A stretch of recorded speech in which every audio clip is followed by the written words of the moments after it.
안녕하세요. 경자입니다. 산타 할아버지가 찾아오시는 날이 거의 다가오고 있지만 아직까지 산타랠리 느낌은 조금 나지 않더라고요.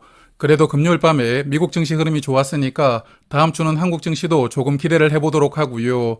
그러면 이번 주 굵직한 이슈부터 한번 살펴보는 것으로 오늘 내용을 시작하겠습니다. 자, 이번 주는 미국 소비자 물가 지수가 발표가 되었는데 일단 전년보다 2.7%만 상승했다고 발표가 되더라고요. 갑자기 물가 지수가 크게 내려간 것으로 발표가 되었으니까 뉴스를 조금 찾아보았거든요. 그런데 미국 안에서도 이게 신뢰할 수 있는 지표냐 이런 이야기를 하는 사람들이 많았습니다.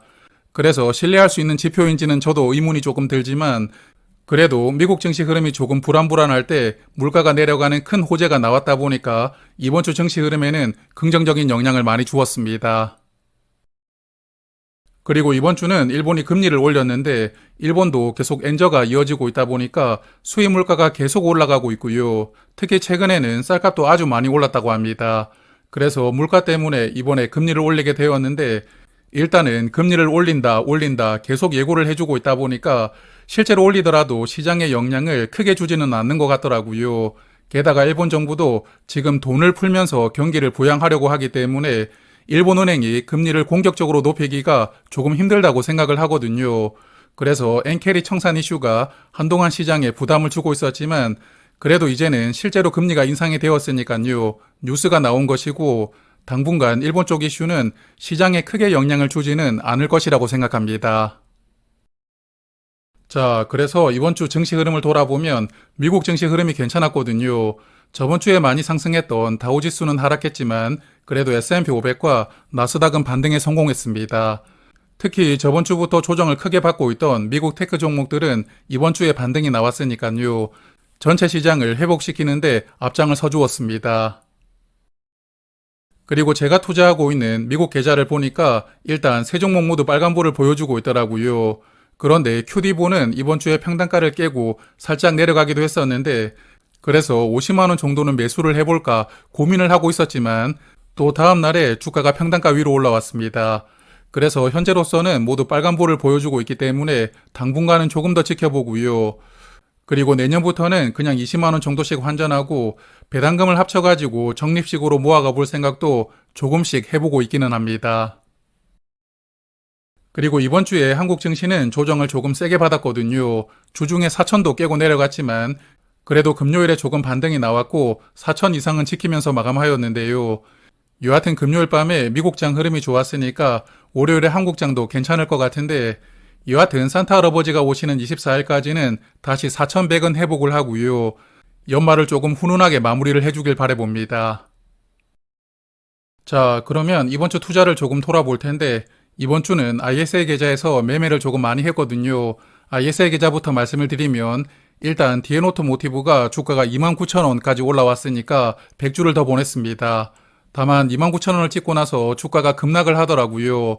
그래서 잠시 후에 조금 더 말씀을 드려보도록 하고 그리고 이번 주에 증시가 조정을 조금 받다 보니까 최근에 데리고 왔던 ETF 상품들의 수량을 조금 늘려보았거든요. 그래서 키움 미국 고배당 100주를 더 매수했고 코덱스 미국 소프트웨어는 주가가 많이 빠졌길래 100주씩 3번 더 매수를 했고요. 이번 주에 수량을 조금 더 늘려보았습니다.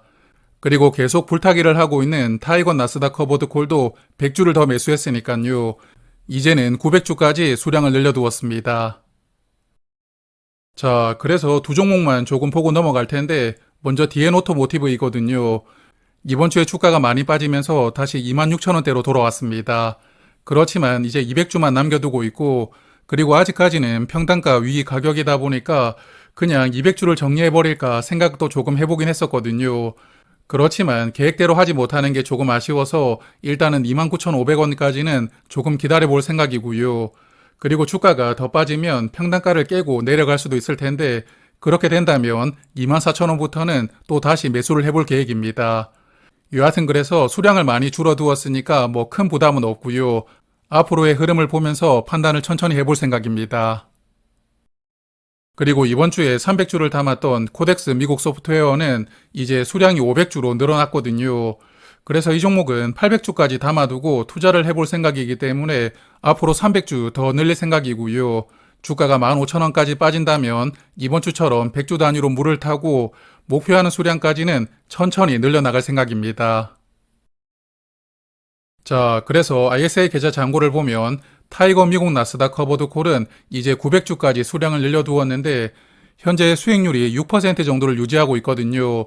그래서 일단 목표하던 수량인 900주까지는 불타기를 계속하면서 수량을 늘렸으니까 앞으로는 주가가 마이너스로 내려올 때만 매수를 하고요. 더 이상은 불타기를 하지 않을 생각입니다.